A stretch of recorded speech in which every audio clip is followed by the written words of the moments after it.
हम जानते हैं ना फाजिल मेंबर मुल्तान को, उतना तो आप जानते ही नहीं हो। मैं भी इनको जानता हूँ, जब ये इतने से थे कि बाबा को भी जानता हूँ। अभी खान साहब को लग पता जाएगा कि ये क्या चीज है। क्या बात कर रहे हो? बच्चा बहुत परेशान है।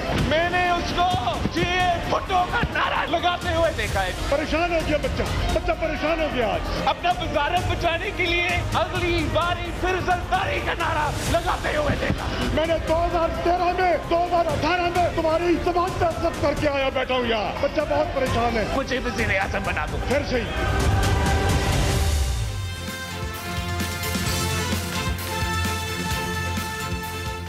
अस्सलाम वालेकुम एंड गुड इवनिंग एवरीबॉडी। मैं हूं महर बुखारी। नाज़रीन, बजट सेशन की बहस समेटते हुए वज़ीर आज़म पाकिस्तान इमरान खान साहब ने बड़े दबंग अंदाज में बड़ा जानदार खिताब किया आज, और हमें शायद पहले 3 सालों में पहली बार ये लगा कि मुल्क का वज़ीर आज़म ऐवान से मुखातिब है, और पहली बार ये देखा जब अपोजिशन ने मुकम्मल खामोशी के साथ वज़ीर आज़म का पूरा खिताब सुना। वज़ीर आज़म ने अपने खिताब में जहाँ दरपेश मुश्किलात, मुआशी कामयाबियों और मुस्तकबिल के चैलेंजेस का अहाता किया, वहीं एहसास प्रोग्राम, हेल्थ इंश्योरेंस और कामयाब पाकिस्तान प्रोग्राम से भी कौम को आगाह किया। वज़ीर आज़म की तकरीर की खास बात, पहली बार उन्होंने अपने खिताब में ऑपोजिशन की जान बख्श दी। अपनी नपी तुली तकरीर में वज़ीर आज़म ने ऑपोजिशन को इंतखाबी इस्लाहात की बामकसद दावत देते हुए उनकी तजावीज़ सुनने की यकीन दहानी कराई। मैं आज दावत देना चाहता हूं ऑपोजिशन को कि इस मुल्क में 1970 के बाद सारे इलेक्शंस कंट्रोवर्शियल हुए हैं कि अब टाइम आ गया है कि हम भी इलेक्शन लड़ें और किसी को यह फिक्र ना हो कि जी मुझे कोई धांधली से हरा दिया जाएगा। तो मैं इनको रिक्वेस्ट करूंगा कि ये तो कोई गवर्नमेंट ऑपोजिशन की बात नहीं है, ये तो पाकिस्तान की डेमोक्रेसी की फ्यूचर है। अगर इनके पास, ऑपोजिशन के पास कोई और तजवीज़ है तो हम तैयार हैं सुनने के लिए। वज़ीर आज़म ने कानून और इंसाफ की हुक्मरानी में जहां वतन अजीज़ की खुशहाली का विजन पेश किया, वहीं मुल्क की खारजा पॉलिसी के हवाले से वाज़ेह मौक़िफ़ भी कौम के सामने रखा। वज़ीर आज़म ने वाज़ेह किया कि अफगानिस्तान में पाकिस्तान वही चाहता है कि जो अफगान अवाम चाहते हैं, हम स्ट्रेटेजिक डेप्थ नहीं चाहते। हम ना कोई फेवरेट्स चाहते हैं, ना हम कोई पार्टीज को चूज करना चाहते। जो अफगानिस्तान के लोग चाहते हैं हम उनके साथ हैं। अमेरिका को अड्डे देने के हवाले से कौम 2 हफ्तों से जिस शशोपंच का शिकार थी, वज़ीर आज़म ने आज भरे ऐवान में रियासती पॉलिसी का भी बरमला इजहार कर दिया। अमेरिका हमारा दोस्त है, कभी ये सुना है कि आपका दोस्त अपने मुल्क में बमबारी कर रहा हो? हमारा 30 साल से बैठा हुआ है लंदन के अंदर एक दहशतगर्द, उसको ड्रोन मारेंगे तो क्या वो इजाजत दे देंगे हमें? अब सोचिए अगर इंग्लैंड में हम ड्रोन अटैक करते हैं उसके ऊपर, तो क्या इजाजत देंगे वो हमें? अगर वो इजाजत नहीं देंगे तो हमने क्यों इजाजत दी? इससे हमने एक सबक सीखा, हमने अपनी सॉवरेनिटी के ऊपर कॉम्प्रोमाइज नहीं करना। पार्टनर्स इन पीस तो अमेरिका के साथ हो सकते हैं और हमेशा रहेंगे, हम पार्टनर्स इन कॉन्फ्लिक्ट नहीं हो सकते। अब He seems to have struck all the right notes, और डिजिटल और इंटरनेशनल मीडिया में इस तकरीर को सराहा जा रहा है। लेकिन खिताब की अहमियत इसलिए भी अहम थी कि बजट सेशन के दौरान अपोजिशन और हुकूमत के दरमियान तलखी, धींगा मुश्ती, मार कुटाई में फिजा बदतर थी। आज के इजलास में भी शदीद गर्मा गर्मी देखी गई। स्पीकर की जानिब से ऐवान की फिजा को वज़ीर आज़म दोस्त बनाने की तमाम तर जतन उस वक्त खाकस्तर हो गए कि जब पहल शाहिद कांगान अब्बासी ने स्पीकर को जानिबदार डिक्लेयर कर दिया, और बादज़ां बिलावल भुट्टो जरदारी ने स्पीकर पर गैर कानूनी बजट पास कराने का इल्जाम लगा दिया। बजट के वोट के वक्त अपना वोट रिकॉर्ड नहीं कर सकते हैं, तो आप मुझे बताएं, ये अगर धांधली नहीं है तो क्या है? अगर ये इलीगल बजट्स नहीं है, इलीगल लेजिस्लेशंस नहीं है, तो फिर क्या है? स्पीकर के खिलाफ अपोजिशन की शदीद तनकीद के बाद जब स्पीकर ने वजीर खारजा शाह महमूद कुरैशी को दावत खिताब दी, तो एक मंजूए सियासतदान ने जलती पर तेल का काम कर दिखाया। शाह साहब ने अपोजिशन की तनकीद को स्पीकर पर हमला करार देते हुए बिलावल भुट्टो जरदारी के पार्लिमानी रवायात की पासदारी से के मुतालबे को आड़े हाथों लिया, और फिर बिलावल भुट्टो जरदारी और शाह महमूद कुरैशी की तकरार ने ऐवान की फिजा को मुस्तरब कर दिया। अभी खान साहब को लग पता जाएगा कि ये क्या चीज है। मैं यहाँ हूँ, इमरान खान आए, इमरान खान तकरीर करे, मैं देखता हूँ वो कैसे करता है। कान खोल के सुन ले, अगर इमरान खान नहीं बोलेगा तो बिलावल भी नहीं बोलेगा, शहबाज भी नहीं बोलेगा। इस शख्स को पहचाने, मैं तो बचपन से देखते आ रहा हूँ। मैं भी इनको जानता हूँ, जब ये इतने से थे, इतने से, जब कोने में खड़े होते थे और खिड़कियां खाते थे। मैं इनको तब से जानता हूँ, मैं इनको भी जानता हूँ, इनके बाबा को भी जानता हूँ। वज़ीर ख़ारजा कश्मीर के सौदा में मुलव्विस है। परेशान हो गया बच्चा परेशान हो गया। आज फॉरेन मिनिस्टर यहाँ तकरीर करने के बजाय उसको ये कोशिश करना चाहिए कि सदर बाइडेन का फोन कॉल तो बंदोबस्त करे। बिलावल जनाब पे जाके देखो, तुम्हें असलियत नजर आ जाएगी। वज़ीर आज़म को ISI को कहना चाहिए शाह महमूद का फोन स्टॉप करे। मुझे नहीं मालूम था कि मेरी एक तकरीर से बिलावल इतना परेशान हो जाएगा। हमारा फॉरेन मिनिस्टर था तो दुनिया में कैंपेन करता था कि यूसुफ रज़ा गिलानी को नहीं, मुझे वज़ीर आज़म बना दो। यही तो वजह है कि इसको फारिग किया गया था वजारत से। इसने गिलानी की बात की है, उसको मुक्का का लीडर ऑफ द ऑपोजिशन तो ना बनाया होता। कुछ ऐसे ही तज्जियात थे और कुछ ऐसे ही ख्यालात थे शाह महमूद कुरैशी साहब के, जब हमने उनसे पूछा कि बिलावल भुट्टो जरदारी और पीपल्स पार्टी इमरान खान साहब के न्यूक्लियर डेटरेंस के हवाले से या हमारे न्यूक्लियर प्रोग्राम के हवाले से क्या उनको एक सिक्योरिटी रिस्क समझती है। उन्होंने क्या कहा था, मुलाहिजा कीजिए। बिलावल भुट्टो जरदारी कह रहे हैं कि इमरान खान एक बुज़दिल आदमी है, ही इज़ अ कावर्ड, क्योंकि वो टेररिस्ट को नाम से नहीं कुछ कह सकते, he is a security risk. बच्चा है, वक्त लगेगा, सीखेगा, समझ आ जाएगी। लिखा हुआ उसको दे देते हैं, वो बेचारा आके पढ़ देता है, कोई उसको गाइड करता है। अपनी अभी समझ है नहीं, ना अभी कंट्रोल है, ना अख्तियार है, ना पार्टी पे कंट्रोल है, ना गुफ्तार पे, ना इजहार पे कंट्रोल है। बच्चा परेशान है। आज इन इलाहाबाद से एक मंजे हुए सियासतदान का इतना जारहाना रवैया अपोजिशन के इजलास से बॉयकॉट के लिए काफ़ी था, मगर अपोजिशन इस शर्त पर ऐवान में बैठी रही कि अगर वज़ीर आज़म अपोजिशन को हत्वे तनकीद ना बनाए तो अपोजिशन वज़ीर आज़म को सुनने को तैयार है। मगर कायदे हिज़्ब इख्तिलाफ कल की तरह आज भी ऐवान से गैर हाजिर रहे। बिलावल भुट्टो जरदारी ने अहम तरीन इजलास से शहबाज शरीफ की गैर हाजिरी पर पहले रद्द अमल में अपोजिशन की APC में जाने से इनकार किया और आज एक बार फिर अपोजिशन लीडर के रवैये से शाकी दिखाई दिए। कुछ मेंबरान ने बहुत मेहनत की इस बजट। हमारे मेंबर्स के मैं बहुत मखतूम जमील मटियारी से आया था, उसका खानदान में एक फौतगी हुआ। आखिरी फ्लाइट पकड़ के जरूर इंश्योर किया कि मैं इधर हूं ताकि मैं इस बजट पे अपना शिरकत करूं। एहसान मिजारी साहब कश्मीर MNA उसका खानदान में फौतगी हुआ है, उसके बावजूद वो इधर तशरीफ ले आया था। मैं अपना वालिद को सदर जरदारी साहब को शुरू से लेके एंड तक इधर बिठाया था, वो बीमार हालत में है। आपको खुद शायद आप यू कुड ऑब्जर्व दैट। जनाब स्पीकर, हम इस प्रोसेस को बहुत सीरियसली लेते हैं। वज़ीर आज़म ने भी बड़ी ही खूबसूरत अंदाज में अपोजिशन का नाम लिए बगैर अपना खिताब भी मुकम्मल किया, अपोजिशन को इंतखाबी इस्लाहात की दावत भी दी। ऐवान का जो मंजर वज़ीर आज़म के खिताब के दौरान दिखाई दिया मिसाली था। कानून साजी इस्लाहात और मुल्क को चैलेंजेस से निकालने के लिए ऐसा ही माहौल चाहिए, मगर बदकिस्मती से इस बाइज्जत ऐवान को बेतौकीर भी वही कर रहे हैं कि जिन्हें इज्जत भी इसी ऐवान ने दी है। जब आप खुफिया एजेंसीज को अपने ही वजीर खारजा का फोन टेप करने को कहेंगे तो फिर आपकी इज्जत कैसे महफूज रहेगी। इसी हवाले से बात करेंगे, एक छोटा सा वक्फा लेते हैं। Right back, stay with us.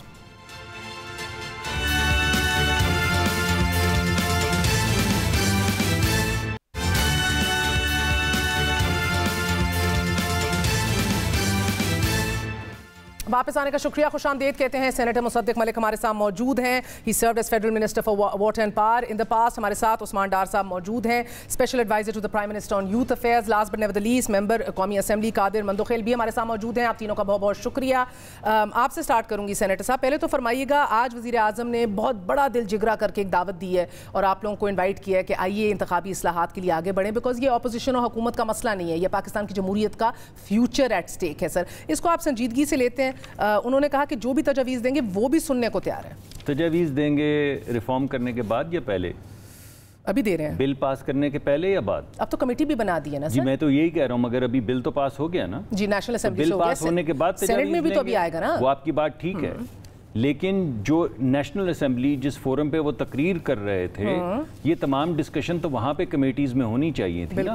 तो अगर आप बिल पास करके, और अब मैं 2 दिन का एक सेमिनार हो रहा था यहाँ पे जिसमें ऑनलाइन, जिसमें यही इस्लाहात का जिक्र हो रहा था, और उसमें इलेक्ट्रॉनिक वोटिंग मशीन्स के मुतल्लिक और आई वोटिंग के मुतल्लिक जो कहा गया है, जो एक्सपर्ट्स ने कहा है, जिनमें एक वो एक्सपर्ट थे जिन्होंने ये इलेक्ट्रॉनिक वोटिंग मशीन पाकिस्तान में बनाई, अगर आप उनके वो बयानात सुन लें जो उन्होंने वहाँ पर दिए हैं कि इसके ज़रिए क्या क्या हो सकता है, उन्होंने कहा कि अगर आप इलेक्शन को रिग करें, जिसकी पाकिस्तान में रिवायत है, अगर आप पाकिस्तान इलेक्शन को रिग करें तो आपको रिटेल रिगिंग करनी पड़ती है जो नजर आती है, मगर आप फिर भी कर सकते हैं जो पाकिस्तान में होती है। मगर इसका मोजज़ा ये है इस मशीन का कि इसमें होलसेल रिगिंग हो सकती है। यानी आपका मसला भी होलसेल रिगिंग का है या मसला ये कि रिगिंग या होलसेल पाकिस्तान में होलसेल रिगिंग अगर पाकिस्तान सर इधर आपका बड़ा मसला रिगिंग है या इलेक्शंस मैनेज करवाना है? That I would understand. जरा समझने की कोशिश कीजिए। इलेक्शन फेयर होना चाहिए ना, और इलेक्शन फेयर होता हुआ दिखना चाहिए और लोगों को उस पर ट्रस्ट होना चाहिए। अब पाकिस्तान में रिवायत ये है कि कभी फॉग आ जाती है और आप उठा के ले जाते, गुम हो जाते हैं वो तमाम लोग जिनके पास रिजल्ट्स हैं, और कभी ऐसा साथ बैठे हैं जी कोई बात नहीं, कोई बात नहीं। मैं हमारे डार साहब मेरे बड़े करीबी दोस्त हैं, उनके भी बहुत से गिले हैं। वो भी धुंध में मौजूद थे कहीं ना कहीं तब, तो वो जरूर होंगे। मगर उसके अलावा जो बड़ा मसला है, सिर्फ एक धुंध का मसला तो नहीं, उससे पहले वो ट्रांसमिशन सिस्टम बैठ गया था, ठीक है, उसका एक बैकअप था वो भी बैठ गया था। उससे दावत कबूल है कि नहीं सर? जी दावत जी जरूर कबूल। 3 साल बाद वज़ीर आज़म ने चोर, डाकू, लुटेरे, खबीस नहीं कहा आप लोगों को। ये अच्छी बात है जी, अगर उन्होंने रवादारी दिखाई है और कोई सख्त कलामी जो वो करते हैं अगर नहीं की तो ये एक अच्छी चीज़ है, इसको तो खैर मकदम करना चाहिए। लेकिन वो की मेरे कत्ल के बाद उसने जफा से तौबा के पहले बिल पास कर दिया, और बिल की आप तहरीर पढ़ें वो तो उसमें लिखा हुआ है, ये नहीं लिखा हुआ कि इलेक्शन कमीशन जो है उसको हम ये देते हैं ताकत कि वो फैसला करे कि इलेक्ट्रॉनिक मशीनें कहाँ कहाँ इस्तेमाल हो सकती हैं। लिखा है कि इलेक्ट्रॉनिक वोटिंग मशीन्स ही इस्तेमाल होंगी अगले इलेक्शन में। ये कानून पास कर दिया गया है। जो वो आज दावत दे रहे हैं, अगर 2 हफ्ते 3 हफ्ते पहले दे देते तो मैं समझता हूँ मुल्क के लिए बेहतरी होती। हमारी ये डिस्कशन वज़ीर आज़म उस्मान डार साहब की जानिब जाती हूँ। सर आप उनके मशीर भी हैं, उनके करीब तरीन भी जाने जाते हैं। यही उनको जिसने भी एडवाइस दी है, ये एडवाइस 2 हफ्ते पहले क्यों नहीं दे दी, 3 हफ्ते पहले क्यों नहीं दे दी? सर ये बिल्स आपने नेशनल असेंबली से पास करा दी, उसके बाद कमेटी बना दी है, लेकिन अब ये ओनरशिप है सेनेट की। जो बिल पास हो गए उनको रिवर्स तो किया जा नहीं सकता सर।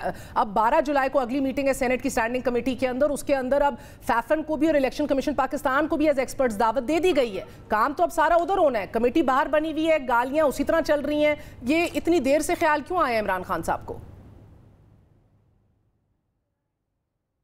देखिए, मैं आप और डॉक्टर मुसद्दिक मलिक 2 से 3 हफ्ते की बात कर रहे हैं। मैं आपको और कौम को याद दिलाना चाहता हूँ, categorically prime minister Imran Khan ने आज से 4-5 माह पहले दावत दी थी अपोजिशन को। आप निकालें उनका बयान, जाएं गूगल करें, आपको मिल जाएगा। ये क्या बात कर रहे हैं 2-3 हफ्ते पहले कह देते? मेरा हालत डॉक्टर साहब भूल रहे हैं, स्पीकर साहब इनको तलाश कर रहे थे जो वो कमेटी बनाना चाहते थे, लेकिन ये पीडीएम तो इस्तीफे लेके घूम रही थी, ये पीडीएम तो धरने देने की तैयारी कर रही थी। ये तो कहते थे ये पार्लियामेंट चलने नहीं देंगे, जनवरी के बाद प्राइम मिनिस्टर इमरान खान की हुकूमत नहीं होगी। तो इसलिए इन्हें सब याद नहीं है, क्योंकि ये एक बिल्कुल एक डिफरेंट पोजीशन ले चुके थे जब पीडीएम मुतहरक थी, बल्कि जब जिंदा थी। मैं ये कहना चाहूँगा, देखिए मैं ये समझता हूँ कि अपोजिशन इंतखाबी इस्लाहात पर संजीदा ही नहीं है। मैं डॉक्टर साहब से चलें या अपोजिशन के दोस्तों से सवाल पूछता हूँ, एक साइड पे रख दें ये मशीन्स। मौजूदा जो निज़ाम है इसका इलेक्शन का, जिसकी रिफॉर्म्स इन्होंने की 2018 के इलेक्शन में, जिसको ये क्लेम करते हैं जी बड़ा ज़बरदस्त हमने इलेक्शन रिफॉर्म्स की थी, उसी इलेक्शन को खुद PMLN सड़कों पे निकली है जी कि धांधली हो गई है, रिग्ड हो गया है। तो इसका मतलब है कि मौजूदा निज़ाम फरसूदा निज़ाम है।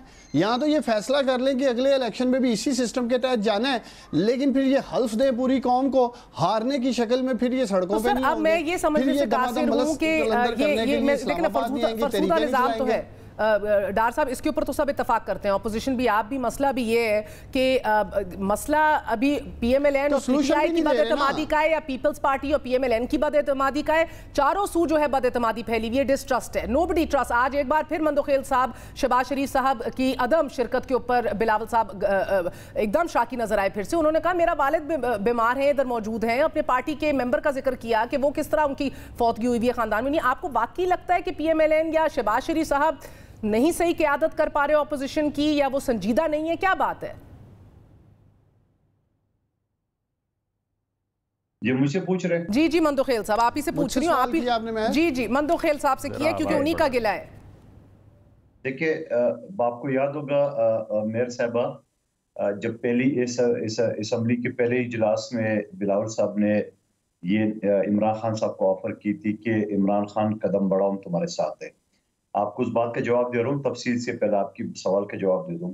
आपको फिर याद होगा जब पीडीएम में जो दरार पड़ी थी, किसकी वजह से पड़ी थी, कैसे पड़ी थी, उसकी तफसील मेरे ख्याल में छोड़ दूं तो ज्यादा बेहतर है। फिर जब ये बजट के हवाले से बात आ गई है तो हमारे पास है 56 MNA।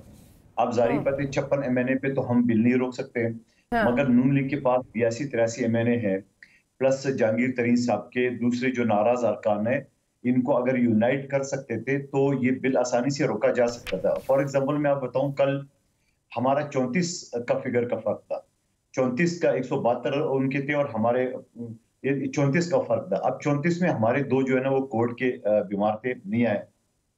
शहबाज शरीफ साहब नहीं आए, इनके बारे में पता चला कि वो शायद उनका कोई रिश्तेदार का इंतकाल हुआ। ठीक है, हमें बड़ा अफसोस है, यकीनन उसके सूरत याद में बंदा नहीं जा सकता है, लेकिन वो 2 दिन पहले हुआ था। हाँ जी। वो 2 दिन पहले हुआ था। अच्छा, वो तो चलो एक हादसा हो सकता है। शायद खाकान अब्बासी साहब क्यों नहीं आए, उनका क्या हुआ? पता चला कि उनका नैब का केस चल रहा है। ओ भाई, नैब का केस चल रहा है, मैं भी वकील हूँ। वो तो सुबह 8:30 बजे चलता है, और अगर असेंबली का सेशन चल रहा हो तो एडजर्नमेंट की दरखास्त भी दी जा सकती है, कंडोनेशन की दरखास्त भी दी जा सकती है। वो क्यों नहीं है? तो कहने के मकसद है कि 25-28 अगर मेंबरान के कम थे और कुछ और थोड़ी सी एफर्ट्स कर देते तो ये बिल आसानी से रोका जा सकता। ठीक है, तो आपको ये संजीदा नहीं नजर आ रहे सर? संजीदा नहीं नजर आ रहे ना? संजीदा बिल्कुल आप सही कह रहे हो। संजीदा हम नहीं, संजीदा नून लीग नजर नहीं आ रही। इसकी वजह ये है कि बिलावल साहब ने तो पहले ऑफर कर दिए कि 56 हमारे MNA आपके हवाले, शहबाज शरीफ साहब आप इनका जिस तरह चाहो वोट इस्तेमाल कर दो। इसके अलावा हम क्या कर सकते हैं?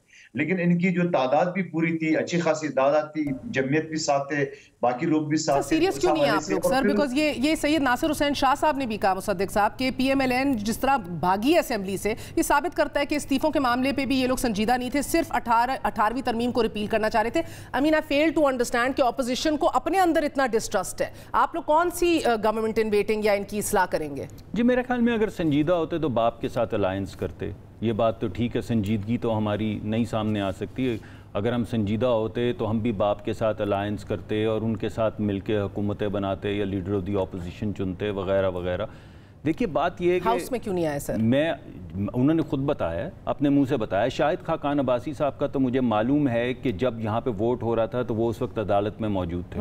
लेकिन अगर इतनी रवादारी नहीं मौजूद, हमारे अंदर नहीं रह गई कि हम इन चीज़ों को भी सियासत की नज़र करना चाहते हैं और हम ये चाहते हैं कि सिर्फ लेदे होती रहे शाम के टीवी प्रोग्राम में या सुबह के वक्त वहाँ पे खड़े होकर। वैसे मैं ज़ाती तौर पे तो बहुत से लोग कहते हैं कि कुल हो गया था, बट मुझे फिर भी लगता है इतना बड़ा लॉस है। उनका तो जेन्युइन रीजन था, बाकी सारे कहाँ हैं सर? ब्रदर इन लॉ नहीं, देखिए 84 member strength you have in the National Assembly. 178 votes थे। 20 बंदे आपके गायब हैं सर? 178 नहीं, हमारे 20 लोग गायब नहीं थे, ऑपोजिशन के लोग टोटल 25 थे, इसमें से ऑलमोस्ट आपके 20 जी हमारे मेरे ख्याल में 12 लोग थे। नहीं सर, मैं ऑफिशियली बता रही हूँ 15 का एक काउंट आपकी तस्दीक कल आई थी और आज 20 छपा हुआ था जिसकी कोई तरदीद नहीं आई, जो हेड काउंट रिपोर्टर्स बता रहे हैं। बहरहाल मुझे जो बताया गया, क्योंकि मैं तो यू आर सीरियस और यू नॉट सीरियस? अब तो इन्हें वक्त खत्म करना है। दो मुख्तलिफ चीजें मैं आपको वक्त खत्म करने देते हैं। जी, मैं साफ बात आपको बताऊं। बात यह है कि इनके पास अददी अक्सरियत थी, उन्होंने अपना मंजूर करवा लिया। हमारे लोगों को वहाँ पे मौजूद होना चाहिए था, जो नहीं मौजूद थे उनको भी मौजूद होना चाहिए था। लेकिन जो पीपल्स पार्टी स्कोरिंग कर रही है, ये तो काम चल नहीं सकता है। ऐसे तो नहीं हो सकता है कि एक तरफ आप जो है बाप के साथ इत्तेहाद करके सेनेट के अंदर अपने लीडर ऑफ द ऑपोजिशन बना रहे हों और दूसरी तरफ आप साथ में आवाज़ें लगा रहे हों कि ये सीरियस नहीं है, ये सीरियस नहीं। भाई, बात ये है कि हमने जो करना था हम भी कर रहे हैं, आप जो करना चाह रहे हैं वो भी कर रहे हैं, वो भी हो रहा है। इस सेनेट के अंदर 52% डिबेट, 52% जो तकारीर हुई हैं वो इस बजट की ऑपोजिशन में हुई हैं। उनमें से बहुत सी तकारीर पीपल्स पार्टी ने की हैं और बहुत सी तकारीर हमने की हैं। जमहूरियत के अंदर तो ऑपोजिशन ऐसे ही होती है। अगर हम साथ समझते हैं कि जमहूरियत के अंदर जब तक गाली गलोच ना हो, जब तक किताबें विताबें नहीं हम एक दूसरे पे मारें, तब तक ऑपोजिशन नहीं होती। मैंने आपको जो लीडरान हैं जिनका मुझे मालूम है घर में, देखिए ये इलेक्शन रिफॉर्म्स की आज वजीर आजम ने बात की है। डार साहब, मैं आपकी तरफ आऊंगी। इलेक्शन रिफॉर्म के मतलब एक बात मैं करना चाहूंगा। वजीर आजम साहब अगर सीरियस हैं इस बात पे, जी अगर इस बात के ऊपर सीरियस हैं तो ठीक है, सेनेट के अंदर उसको रिपील करवा दें और दोबारा से कमेटियों में भेजें और उस पर डिस्कशन करवा सेनेट में रिपील क्या करा दें? सेनेट के अंदर अगर हुकूमत इस बात पे वाकई सीरियस है कि बिल पास करने के बाद नहीं वो इन्विटेशन कर देना चाह रहे, सर जब कानून पास हो गया नेशनल असेंबली से उसको रिविजिट कैसे कर सकते हैं? अब तो सेनेट में जाएगा ना। सेनेट की बात ही कर रहा हूं ना। तो अगर प्राइम मिनिस्टर साहब वाकई ही इस बिल को चाहते हैं कि कंसेंसस के साथ ये बढ़े, तो हाथ मिलाएं आके तो सेनेट के अंदर। में जा रहा है, आप लोगों की कमेटी बना दी है बाबर अवान के साथ। सुने, मैं यही आपको बात कहने की कोशिश कर रहा हूं। आप लोग नाम भी दे चुके हैं एक्चुअली। मगर हो ये रहा है कि किसी भी जगह पे पीटीआई जो है वो कंसेंसस करने की पॉलिटिक्स लेकर नहीं चलती। आपने सारी पोलराइजेशन पिछले 2-3 साल में देखी है। आपने देखा है कि बिल कैसे पास होते हैं। अब आप देखेंगे कि सेनेट के अंदर जब आएगा तो जो बज़ाहिर ऑपोजिशन आपको नज़र आ रही है वो 59 वोट्स की, वो 9 वोट किस किस के हैं और वो कहाँ जाएंगे, और आपको असल अददी अक्सरियत पता चलेगी कि वो बाप के लोग किस तरफ ऑपोजिशन में बैठे हुए, इस तरफ बैठेंगे या उस तरफ बैठेंगे। ये चीज़ें क्लियर होंगी। लेकिन अगर ये वाकई दिल से उन्होंने कहा है कि डिस्कस करके एक कंसेंसस के साथ रिफॉर्म लेकर आएँ, तो ये बहुत अच्छा फोरम है। सेनेट के ऊपर बैठें और कंसेंसस। मैं आपको बता रही हूं सेनेट का 12 जुलाई को मीटिंग है, फैफन और ईसीपी बुला दिया। आप लोग क्या करें? मुझे आप अपनी ईसीपी की जो एपीसी बुलाई हुई है ना सर, उसको खत्म कर दें और जो असल प्लेटफॉर्म्स हैं जिधर आप सेनेटर हैं उधर जाके काम करें करने वाले। अगर आप इसको आपने ईसीपी को पुलिसमैन बनाया है। कोई आइन दिखा दें जिसमें आप कहें कि ये जो मीटिंग्स हो रही हैं ये ईसीपी हो रही है या कुछ हो रहा है ये गैर आईनी है, तो हम हट जाएंगे। सर आईनी है सेनेट के अंदर, ये रिविजिट और कॉल बैक नहीं हो सकते जो national assembly. You understand that? Senate की स्टैंडिंग कमेटी। आप एक बात कर रही हैं आप क्यों बुला रहे हैं? मैंने कही नहीं है। जब ईसीपी के हुकाम और फैफन 12 जुलाई को आपके पास आ रहे हैं, कहा है हमने अगर ऑल बैक द एपीसी नहीं क्या करें, ना करें बंद कर दें sir. This is APC standing committee जो होती है वो असल बैकबोन होती है जमहूरियतों की। इट्स ईदर और Why not? सारी पार्टी असल सेहत आपको जमहूरियत की किस चीज से पता लगती है सर? ये आप मुझे अगर आप मुझे आइन में बीबीए दिखा दें तो मैं आपकी बात मान सर। आप मुझे आइन में कहीं ये दिखा दें कि स्टैंडिंग कमेटी को फारिग कर दो और एपीसी करा लो। मगर आपको किसने कहा कि स्टैंडिंग कमेटी फारिग हो गई है? तो एपीसी क्यों करा रहे हैं? Why आप डबल काम करा रहे हैं सर? तो आपको क्या है? आपको कैसी क्या है? आपको मेरी बात सुनिए। नहीं पहले मैं आपसे बात मुझे कुछ नहीं है। नहीं पहले मैं आपसे बात करूंगा। नहीं एक मिनट ठहरिए। यही टेलीविजन था जो कहता था सारा दिन कि यहाँ पर जो आपने धरना देना है वो भी आइन के मुताबिक। बिल्कुल नहीं है, बिल्कुल नहीं है। आपको लग रहा है आप ये चाह रही हैं। मुझे डार साहब से एक वैसे बड़ी बात मजे की, लेकिन आप मेरी बात नहीं सुनना चाहती। जी बिस्मिल्लाह, मेरी बात नहीं सुनना चाहती। जल्दी बताएं बिस्मिल्लाह। मैं आपको ये कह रहा हूँ कि एपीसी बुला के तमाम पार्टीज का कंसेंसस डेवलप करने की कोशिश करना कि हम तो सेनेट में एलियंस बैठे हैं। आप मेरी बात तो सुन लीजिए, या अगर नहीं सुनेंगी तो फिर वैसे ही डार साहब के पास चले जाते। बोले आप इस बात पे मोतरज हैं कि एक सेपरेट मीटिंग नहीं होनी चाहिए? डॉक्टर साहब आज टाइम इस बात पे मोतरज हैं। ये जरूर कोई गैर आईनी चीज होगी। आप हंस तो रही हैं, अच्छी बात है, मुझे भी है, मैं भी हर वक्त हंसता रहता हूँ। लेकिन जी मैं एग्जैक्टली स्माइल कर रहा हूँ। लेकिन आपका जो एतराज है यानी यही धरने की पॉलिटिक्स को कहना कि ये आईनी है, ये हक है, अगर उसको गैर और आज वो आईनी है। मगर आज आपको एपीसी के अंदर एक मीटिंग करके ये फैसला करना कि हमने किन किन नुकात के ऊपर बात करनी है। में नहीं आ रही हुकूमत, मर्जी है भाई, गैर पार्लिमानी मर्जी है उनकी। अगर गैर पार्लिमानी है, अगर आप समझती हैं कि ये गैर आईनी है तो आइन खोल लें और मुझे दिखा दें कि ये गैर आईनी है, तो मैं हट जाता हूं। मैं नहीं कह रही गैर आईनी है। डार साहब ओवर टू यू, या तो इस पे कमेंट करें सर। एपीसी के ऊपर आपने दावत एक्सटेंड की है, अगर ये फिर भी बस दे दें आप लोग एपीसी का हिस्सा बनना चाहते हैं, गैर आईनी तो नहीं है, ही इज टेक्निकली करेक्ट। देखिए आपने बिल्कुल ठीक कहा है कि स्टैंडिंग कमेटी हो, पार्लियामेंट हो, सेनेट हो, ये प्रॉपर फोरम है, कॉन्स्टिट्यूशनल फोरम्स हैं। लेकिन मुझे अफसोस से कहना पड़ रहा है पीएमएलएन में और एक मेंढक में कोई फर्क नहीं है। मेंढक भी उछल कूद करता रहता है, किसी एक जगह टिक के नहीं बैठता। ये भी एक बयान पे टिकते ही नहीं है। कभी कहते हैं जी हुकूमत का साथ है, साथ ही कहते हैं हम हुकूमत के साथ। ये जबान डॉक्टर साहब आप मेरे साथ तो ना ये बोला करें जबान मेंढक और क्या क्या। डॉक्टर साहब यार छोड़ें यार, चले मेंढक का गीदड़ तो नहीं कहा ना। आप गीदड़ कह ले, आपने गीदड़ कह दिया, उन्होंने मेंढक का आपने गीदड़ कह दिया। एक आध और जानवर का नाम मैं ले लेता हूं। तो अच्छी बात है।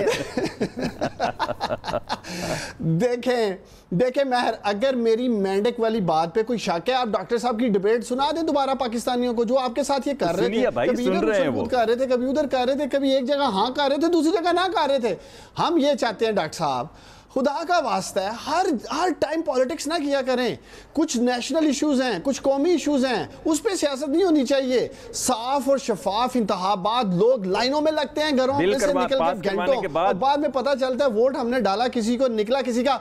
वन मैन वन वोट है। आप तो ये बात ना ही करें, उन्होंने तो आप पे वैसे ही एक निश्तर चला दिया था। ये ना कोशिश करें कि मैं भी आपको बताऊं कि इलेक्शन साफ और शफाफ कैसे होते हैं। अच्छा, इलेक्शन पहले तयन कर लें, ईवीएम से आपके इलेक्शन शफाफ हो जाएंगे। का मसला या मैनेज करने का मसला है? एक सेकंड मैं, मुझे एक सेकंड देना जरा। महर, हाँ जी डॉक्टर साहब, मैं मुझे एक सेकंड देना। डस्के की बात कर रहे थे तो एनए 249 में क्या हुआ मेरे भाई? सिंध में हमारी हुकूमत थी, वहां तो मंदोहेल को आप कह रहे हैं धांधली कर गए हैं, वहां तो 6 के 6 उम्मीदवार कह रहे हैं हम जीते हैं। आप अपनी तो बात करें जरा, जहां पे आप लीड कर रहे थे इलेक्शन, डॉक्टर साहब सपोर्ट करें। मेरा मसला ये है सर, आपकी बात मानी, दोबारा मैच खेला ना डार साहब। मुझे डार साहब आज इस कौम के लीडर ऑफ द हाउस ने पहल की है डार साहब, उन्होंने दावत दी है, बड़ी बामकसद दावत दी है सर, बड़ी डिग्निफाइड दावत दी है। आप लोग अगर ये लोग नहीं एपीसी करना चाहते हैं, फिर भी if they want ECP policing करे और उधर बैठे आर्बिट्रेटर के तौर पे, या जो भी उनकी मकसद है, अगर ये चाहते हैं क्या पता था फैसिलिटेट करेंगे आप। देखें एक तो मैं माहिर डॉक्टर साहब को कहना चाहता हूं कि ये लोग बढ़ के ना लगाया करें। हम सीसा पलाई दीवार बन के खड़े हो जाएंगे बजट के सामने, और दोनों अहम तरीन दिन थे और इनके अपोजिशन लीडर गायब थे। फिर कहते हैं जी हम पार्लियामेंट में नहीं बुलाते, इनके टॉक शो सुनाएं कौम को, जी पार्लियामेंट में नहीं आते। पार्लियामेंट में आए हैं पीएम, अपोजिशन लीडर गायब हैं, बड़े भाई गायब हैं, छोटे भाई पार्लियामेंट से गायब हैं। संजीदा नहीं है पीएमएलएन। हम समझते हैं इनके अंदरूनी मामला चल रहे हैं, ये टोटल कंफ्यूज्ड हैं। जो मैं पहले भी कह रहा था, वो इसलिए सुबह मरियम के बयानिए को सपोर्ट करना पड़ता है, शाम में शहबाज शरीफ के बयानिए को सपोर्ट करना पड़ता है। एक मुफाहमत का, एक टकराव का पूरी कौम के सामने है। मुझे डॉक्टर साहब टोटल कंफ्यूजन जो चल रहा है, अगर मैंने आपसे एक वक्फा लेना है और वक्फे के बाद मुझे सर मुझे एक वक्फा लेना है मुख्तसर सा, उसके बाद मुझे आपसे खबर, मैं आ रही हूँ मंदोखेल साहब आप ही से स्टार्ट करूंगी। एक खबर की तस्दीक लूंगी जो आपके चेयरमैन ने आज बहुत बड़ा एक दावा किया है कि शाह महमूद कुरैशी साहब वजीर आजम बनना चाहते हैं। यही बात काबीना में हो चुकी है, इसकी तस्दीक लेंगे, आपको खबर देंगे एक वक्फे के बाद।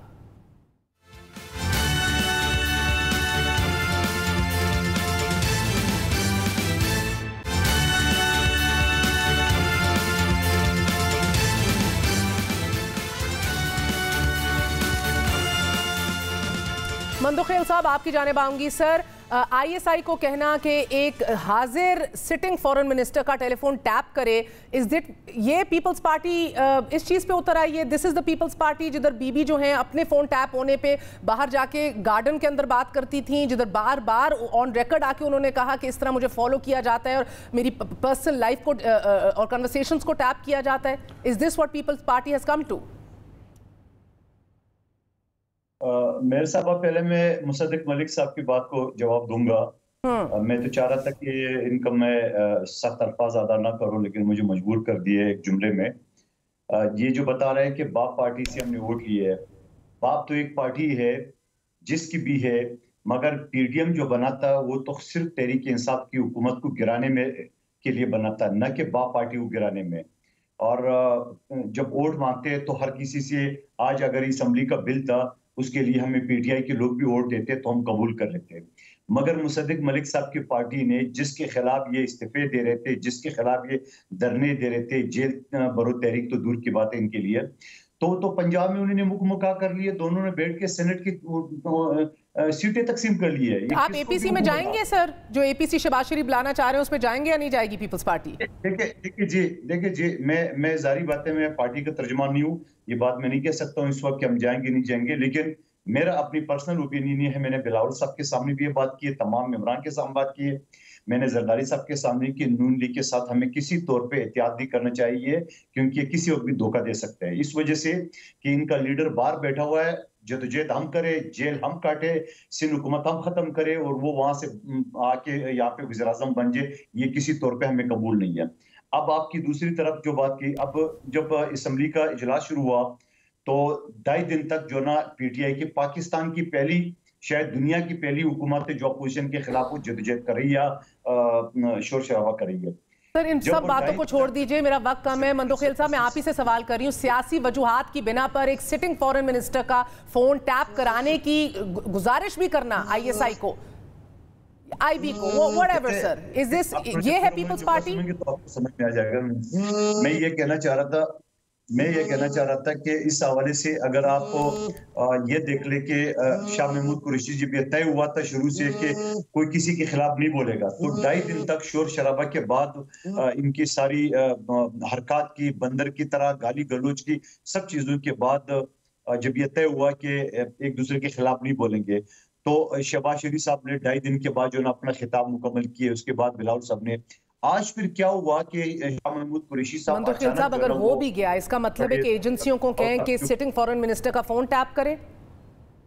इस वजह से मैं तो ये मुखबर है, ये इसने पीपल्स पार्टी को भी धोखा दिए और ये पाकिस्तान को बेच डालेगा। जैसा कश्मीर को आदमी दिए, यही वजीर खारजा था जिसने दिए। इसी वजह से बिलावल साहब हमें, मैं डार साहब इसी खबर पे आपके साथ इख्तिताम करूंगी। वो कह रहे हैं ये मुखबर है, यही काम करता है। आज उन्होंने ये भी कहा सर, मुझे साहबा आपने आधा घंटा इनको दे दिए, मुझे आप बोलने तो देना पूरा बात। आप जो पूरी बात मेरे समझे सुनेंगे नहीं तो कैसे समझेंगे? आपने अच्छा खासा टाइम इन दोनों को दे दिया, मुझे भी तो कुछ टाइम दे दे। बात यह है कि जब ये सारी चीजें हम अपना सबका तजर्बे के मुताबिक बता रहे थे, फिर इल्जाम ही लगाएंगे। आप मेरी बात नहीं सुनेंगे? सुन रहे सर, मुख्तसर कंप्लीट कर ले बात को सर, सेगमेंट खत्म करना है। देखिए मुख्तसर कैसे बात करूंगी जब उन दोनों ने बड़ी तफसील से बात की है, आपने एक दूसरे के साथ गप्पे शप्पे भी लगा लिए सब की। अब मैं जो पार्टी का आपको पोजीशन बता रहा हूँ उसके लिए आप बीच में भी बोलते हो और बोलने भी नहीं देते। तो कहने का मेरा मकसद है कि ये वही शाह महमूद कुरैशी है जो मैं अल्फाज अदा नहीं कर रहा हूँ कि वो किस तरह जो है ना वो पार्टी के लिए काम कर रहे थे, किस तरह एक जरदारी सब पर बारी नारे लगा रहे थे, मगर उसके साथ साथ उन्होंने यूसुफ रजा गिलानी के खिलाफ साजिशें शुरू की है। और जब पार्टी से उसको निकाला गया उसके बाद ये नून लीग के पीछे पड़ा कि हमने पंजाब को वज़ीर-ए-आला बना, जब वहां ठीक है सर, जो है ना वो बहुत बहुत शुक्रिया मंदोखिल साहब। मैं आखिरी सवाल आप डार साहब आपसे पूछना चाहूंगी क्योंकि मेरी मालूमात हैं और आप काबीना का हिस्सा हैं। आपने ये वजीर आजम के नोटिस में पिछले साल लाया गया था और इस साल भी कि 3 ऐसी शख्सियात हैं जो काबीना में हैं जो बहुत ज्यादा बेचैन है वजीर आजम बनने के लिए और बार बार जाके हाजिरी पेश करते हैं in the right quarters so to say. आप इस बात की तस्दीक करते हैं सर? देखिए मैं खुद इस बात का गवाह हूँ कि शाह महमूद कुरैशी जो हमारे फॉरेन मिनिस्टर हैं उनकी वफादारी पार्टी के साथ, हुकूमत के साथ, प्राइम मिनिस्टर के साथ ढकी छुपी नहीं है। और जो ये बात कर रहे हैं मैं समझता हूँ कि नहीं ये बात जेब नहीं देती थी जो बिलावल भुट्टो ने बात की। एक आपका पार्टी छोड़ चुका है शख्स और उसको ये कहना जी कि हमने इसको निकाल दिया। सर वजीर आजम के इल्म में लाया गया था कि शाह महमूद कुरैशी साहब एज एन एस्पिरेंट और बनना चाहते हैं वजीर आजम, ये काबीना में हुआ हाँ या ना कह दीजिए, मैं तो नाम नहीं पूछ रही आपसे, ना मैं खुद बता रही हूं। नहीं देखिए बिल्कुल ऐसा नहीं है, सारी की आसराइयाँ हैं। देखिए इनका कर्ब समझ सकते हैं, ये पीपल्स पार्टी वाले अपनी तरफ से शाह महमूद कुरैशी की सियासत दफन कर चुके थे, अल्लाह ताला ने उन्हें कामयाबी दी, आज वो कामयाब सियासत कर रहे हैं, एक दफ़ा फिर इस मुल्क के फॉरेन मिनिस्टर हैं। ये है इनका दर्द, ये है इनकी तकलीफ असल में। अमेरिका से ताल्लुकात खराब, ईरान से ताल्लुकात खराब। जी anything you'd like to add? I need to wrap up, sir. नहीं, मैं समझता हूँ कि ये बात हुई है। ये डार साहब जो कह रहे हैं ऐसा नहीं हुआ। इनकी काबीना की मीटिंग के अंदर असद उमर साहब के ऊपर भी और शाह महमूद कुरैशी को नाम लेके बाकायदा कहा गया कि ये लोग जो हैं इनके मुंह पे पॉइंट करके सर, और जिन्होंने कहा वो मैं जानती हूँ, आप भी जानते हो, बहुत अच्छी बात है सर। इस वजह से ये बात तो हुई है, लेकिन मैं ये समझता हूँ कि एक पाकिस्तान मगर अलमिया ये है सर कि ऑपोजिशन रोती है कि हमारे इलेक्शंस मैनेज होते हैं, लेकिन आप फिर जाके ISI को कहते हैं फोन टैप करो। आप लोग ही कहते हैं ये काम सर। मुझे तो नहीं मालूम, ये ना मैंने किसी को कहा है। मंदोखिल साहब की जमात से कहा गया ना, उनके चेयरमैन की तरफ से। लेकिन मैं ये समझता हूँ कि कॉन्वर्सेशन जो है, जो चीज़ नहीं हो रही वो मटीरियल कॉन्वर्सेशन है। आज जो असल बात है वो ये है कि मैं बहुत ज़्यादा वरीड हूँ अबाउट EVMs। अगर ये दावत सिंसेयर है तो एक सिंसेयर कॉन्वर्सेशन होनी चाहिए ताकि मुल्क के आइन के मुताबिक लोगों के एतमाद के मुताबिक यहाँ पर इलेक्शन। बहुत बहुत शुक्रिया सेनेटर मुसद्दिक मलिक, उस्मान डार और कादिर मंदोखिल साहब हमारे साथ मौजूद थे। बहुत बहुत शुक्रिया आपका। नाज़रीन प्रोग्राम में आगे बढ़ते हैं, आपको बताते हैं वज़ीर आज़म आज ऐवान ज़ीरी से जब मुखातिब थे तो उन्होंने क्या कहा। उनका कहना था कि कानून की हुक्मरानी एक मुआशरे की बुनियाद है और पाकिस्तान ने अगर आगे बढ़ना है तो रियासत मदीना के इन 3 असूलों पर अमल करना होगा। कौन से 3 असूल, मुलाहिज़ा कीजिए। तो हमने अपनी पार्टी बनाई 25 साल पहले, तो हमने वो 3 असूल रखे: इंसाफ, इंसानियत और खुददारी। सितम ज़रीफ़ी ये है कि मुल्क के चीफ एग्जीक्यूटिव जिस दिन ऐवान को रियासत मदीना के सुनहरे असूल समझा रहे थे, आयरॉनिकली उसी दिन यानी कि आज मुल्क की सबसे बड़ी अदालत साहिवाल के मासूम बच्चों से रियासत के सलूक पर नोहा के ना थी। दौरान समाअत जस्टिस काजी फायज ईसा ने additional prosecutor general Punjab Abid Majeed Mirza से इस्तफसार किया कि सानेह साहिवाल का क्या बना। सिर्फ एक फ़ोन कॉल पर बेगुनाह लोगों को मार दिया गया। मासूम शहरियों के कातिलों से कोई पूछने वाला नहीं। बताइए सानेह साहिवाल में पंजाब हुकूमत ने क्या किया है। आज से 2.5 साल कबल नाजरीन साहिवाल में इंसदाद दहशतगर्दी फोर्स ने एक ही खानदान के 4 अफराद को पॉइंट ब्लैंक गोलियों से छलनी कर दिया। अलमिया ये है कि केस तो चला मगर मुनीबा और उमैर इंसाफ की राह देखते रह गए और आज भी देख रहे हैं। 49 गवाहों के बयानात और 9 माह की जिरा के बाद 24 अक्टूबर 2019 यानी कि वाक़ये के 10 माह बाद तमाम मुल्ज़िमान को शक का फ़ायदा देते हुए बरी कर दिया गया और मुअत्तल किए गए IG CTD राय मोहम्मद ताहिर को जनवरी 2021 को बलोचिस्तान में IG तैनात कर दिया गया। इंसाफ के नाम पर कायम इस हुकूमत में इंसाफ का आलम यह रहा कि दर्दनाक सानेहे को पहले बच्चों की बाजियाबी से ताबीर किया गया, फिर मकतूलीन को दहशतगर्द करार दिया गया और 2 FIRs दर्ज हुई। पहली FIR में तो पुलिस ने मौक़िफ़ इख्तियार किया कि मोटरसाइकिल सवार दहशतगर्दों ने पुलिस पर फायरिंग की और फिर कार में सवार उनके एक साथी ने पुलिस पर फायरिंग की। कार में मौजूद 4 अफराद मोटरसाइकिल सवार दहशतगर्दों की फायरिंग से हलाक हो गए। दूसरी FIR के अंदर यह कहा गया कि अहलकारों ने मकतूलीन को अगवा किया और फिर इसके बाद उनको कत्ल किया गया। कत्ल करने वाले 16 अहलकार थे लेकिन FIR में एक का भी नाम दर्ज नहीं था और बाद जाए वकुआ की वीडियो जब मंजर आम पर आई पर्दा चाक हो गया तो ड्राइवर को दहशतगर्द करार दे दिया गया। लवाहिकीन के JIT पर तहफ़्फ़ुज़ात और जुडिशल कमीशन के क़याम के मुतालबे को भी नहीं माना गया। 3 माह बाद वज़ीर आज़म के नोटिस लेने और पंजाब हुकूमत को जुडिशल कमीशन के क़याम के हदायत के बावजूद कमीशन ना बन सका कि जिसके बाद लाहौर हाई कोर्ट ने मुतासिरीन की जानिब से दायर जुडिशल कमीशन की दरख्वास्त भी मुस्तरद कर दी और यूं मुतासिरीन ने JIT रिपोर्ट पर अदम एतमाद करते हुए इसे ना सिर्फ सुप्रीम कोर्ट में चैलेंज कर दिया बल्कि अदालत उज़्मा से जुडिशल कमीशन बनाने की दरख्वास्त भी कर दी। अब मुतासिरीन की तमाम तर इल्तिजाओं और तहफ़्फ़ुज़ात के बावजूद तमाम जो है मुल्ज़िमात उनको बरी तो कर दिया गया है, ज़मानतों पर उनको रिहा भी कर दिया गया है। वज़ीर आज़म जिन 3 असूलों का जिक्र कर रहे थे उनका क्या बना, इसी हवाले से बात करते हैं। हमारे साथ नासिर जबरान साहब मौजूद हैं, Pakistani civil rights activist and lawyer. Nasir, thank you very much indeed for joining us. Sir बताइएगा, ये सानेह साहिवाल जो है आज वज़ीर आज़म ने फिर बात की कि मेरा पूरा बजट तो क्या मेरा पूरा नज़रिया जो है वो इंसाफ, इंसानियत और खुददारी पर मबनी है। ये जो मासूम बच्चे हम टेलीविजन पे भी अभी दिखा रहे हैं, सर इनको इंसाफ मिल गया है? देखिए, इंसाफ का पैमाना ये है कि जनवरी 2019 में जब ये वाक़या हुआ और आपने उस वक्त के CTD चीफ राय आसिफ ताहिर को राय ताहिर साहब को निकाला, सस्पेंड किया इस साहिवाल के सानिया के बाद, तो 2 महीने बाद दोबारा उनको CTD चीफ तैनात किया गया और फिर आपने जैसे बताया IG बलूचिस्तान की तरक्की दी गई। इंसानियत का तकाजा ये है कि SSP जवाद कमर साहब जिनके ज़ेर निगरानी ऑपरेशन हुआ जिसमें खानदान और कमसन बच्चों पर गोलियां चलाई गई, उनको इसी रवा साल जो है इस हुकूमत ने सितारा जुर्रत देके उनका करियर भी क्लेंस कर दिया गया। अच्छा, खुददारी की यहाँ पे आपको ये मिसाल मिल जाती है कि आज तक ज़िशान की माँ को ये नहीं बताया गया कि उसका बेटा दहशतगर्द क्यों है और वजीर आजम ने उस माँ से मिलना या अफसोस करना भी गवारा क्यों ना किया गया और क्यों उसके ऊपर सारा मलबा डाला गया। दूसरा, मैं आप पे मजीद यहाँ पे आपसे बात करूं कि ये जो सुप्रीम कोर्ट, अब एक तो पहली बात ये इत्तेफाक की बात है कि साहिवाल से ही मुतालिक एक और पुलिस हादसा या वाकया या सानिया डिस्कस हो रहा था जब ये चीज निकल के आ गई।